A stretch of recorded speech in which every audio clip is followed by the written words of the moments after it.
Good morning and welcome to the LogScope log analysis program.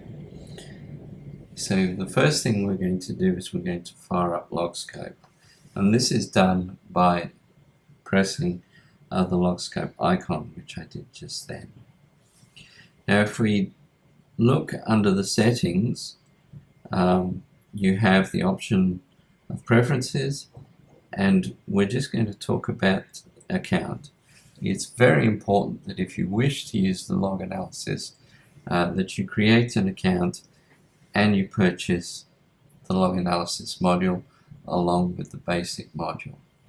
In our web page, the basic module, the log analysis will not work unless you have the basic module installed as well.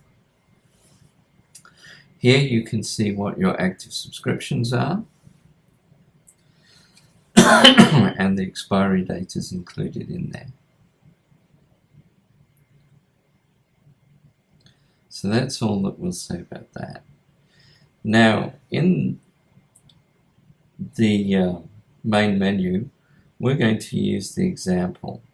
So we type on the example and we're going to overwrite the existing example, and we get the basic standard plot.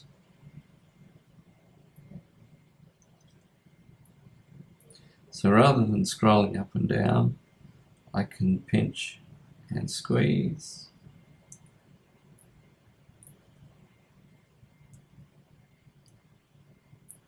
to get the full interval, or I can go full plot and that will display the full plot for me. Now, the template I want to use is the log analysis template, which is the template down here. It's the inbuilt template. And this sets up the logs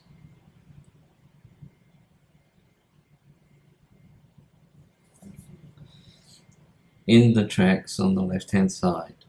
Curves that are highlighted in grey do not exist in the file. So let's move to the actual log analysis. The log analysis item is in blue on the bottom second row. Like in the Windows version, you have environmental corrections, bad hole corrections, V-clay, porosity, lithology, and saturation and permeability. The next tab shows the logs, and it identifies the logs, and then the last tab is the parameters, which we'll come to. Now if I switch off an option and we go to the logs, it shows me that those logs need to be added in order for the program to be able to run. We go back to functions and we switch that on. If you remove something like a V-clay, please make sure that the clay curve or the V-clay curve or the V-shale curve that you use will materially balance to 1. So let's go to the parameters and let's just explain those. We have RW, RMF at the top, the tool position, accented or centered, and this is for the gamma ray. Then we have the gamma ray, the bit size of the hole. Then we have the casing thickness, and that's used for the casing correction, which is off. Then we have KCL, and we have mud type. And the logging company is Schlumberger, and the fluid in the hole is mud. We can have mud or air. And then you've got the density type is LDT. And then you've got the caliper cutoff, D-row cutoff. And then the V-clay is going to use the minimum of the gamma ray and the density neutron. But you can choose to have exclusively the gamma ray or the neutron density. Then we have the density matrix and clay, neutron matrix and clay, and the neutron 2.2. We will talk about those when we get to the crossplot. And then you have the sonic matrix, the sonic fluid, and the sonic compaction factor. And then we have the Roby dry. And then we have sand, limestone, and dolomite. And then we have the UMCA, ROMCA crossplot parameters. And in this, you can selectively switch off any of the matrix points to exclude them from your calculation. We can also do hydrocarbon correction on the log, and this is done by setting this value to whatever the hydrocarbon density is. The SW equation is either Archie, Indonesia, or Waxman-Smith. I'm going to use Archie. And the temperature comes from a standard equation. And then the neutron tool, in this case, we're going to use the Schlumberger CNL. And then we've got the parameters for Coates equation, and so on. So let's just run this, and you'll see the curves getting populated in the background. So there we have the interpretation populated. So let's talk about zones. LogScope has the ability to zone your interpretation, and we've switched on the zones, as you can see by bottom down there, and we're going to add the zones by just simply tapping on the plot. So we have to edit.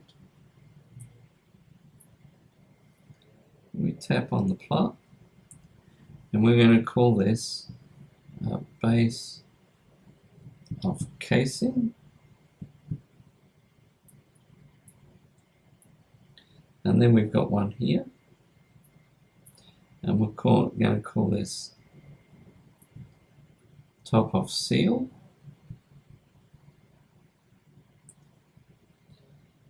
So this is not quite where we want it, so we can just move it up or down.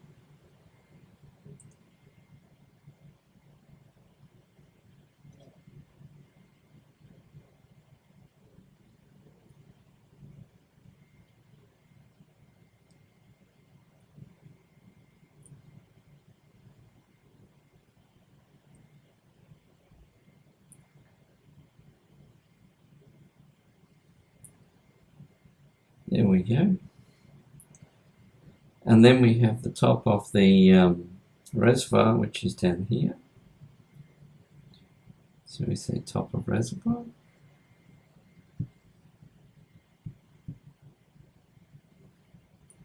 And again, we want to move this up a little bit.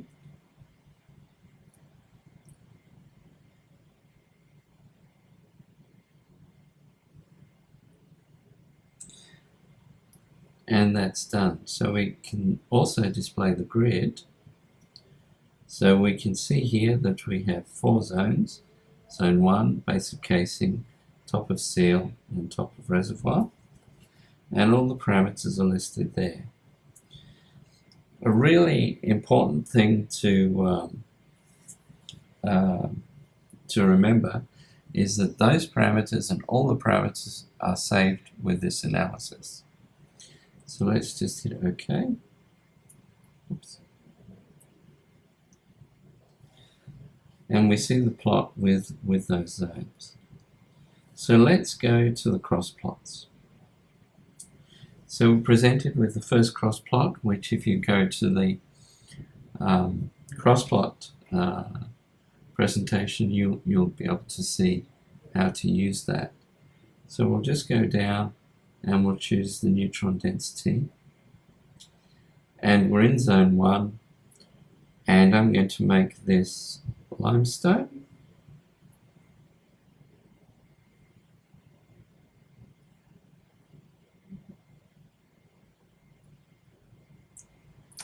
And I'm going to move this across here, and then just point up here.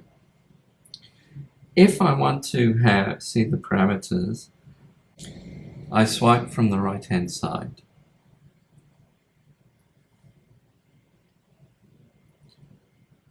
So let's continue, and we'll run this. We'll go to zone 2, and we're going to make zone 2 neutron density, limestone. Here. And then we'll go to zone 3, and we're going to leave this as clastic. And then we'll go to zone 4. This is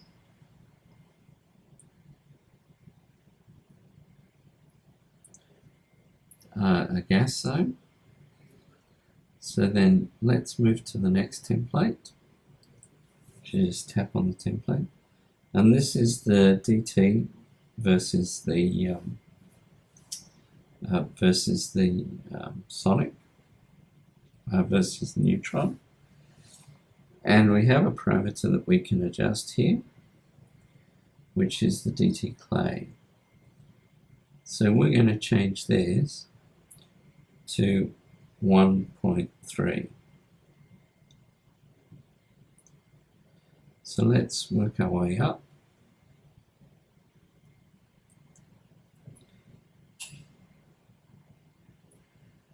And we're going to make this 1.4.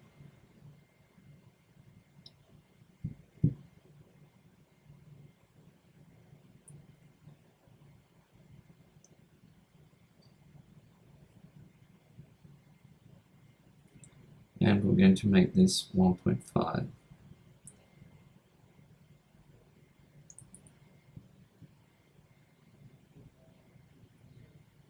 And zone 1 is 1.5.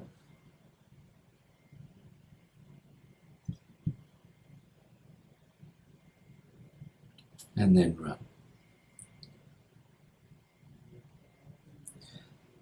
So let's go to the next template. That's the density sonic.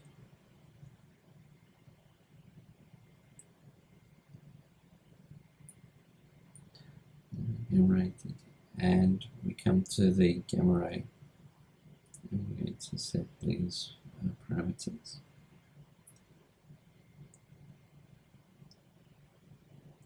And we're going to put this somewhere there. If you need to expand the scale, you can expand it like so, and then contract it by just simply squeezing.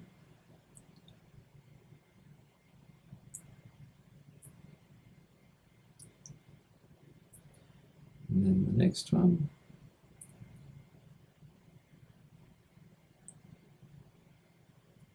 And then this is the reservoir zone.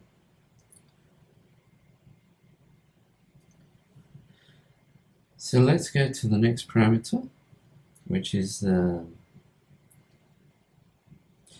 this is the gamma ray versus the VGR, and we can see that it's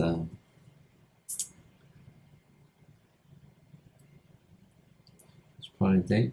Here, this is the top reservoir, and we like where we've got that point. This one we do not like, so we're going to bring that down here so we don't get any hydrocarbon. Same here, and similarly at the top. So let's go to the picket plot, and we can see here the reverse picket plot allows you to change the M. So we'll just type that in as 2. So then we'll go to zone 2, zone 3, and zone 4. So let's go to the next template, and this is the row MA UMA crossplot. So this is the reservoir zone. I'm going to bring that across like so, and that like so.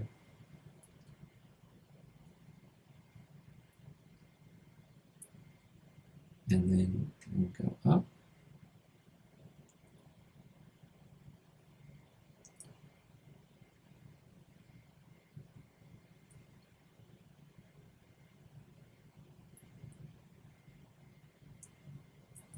Like so, and then we'll run it. Now if we go back to the plot, our analysis has been updated. And you can see that the V-clade and the gamma ray match really well. We can expand that plot out so that we can actually see, and we can see that those curves overlay really, really nicely in the reservoir zone. Now there is one thing, this is a gas zone, so we want to go back to our log analysis, and we want to go down to the reservoir zone, and we want to change the row matrix to a value of maybe 0.2.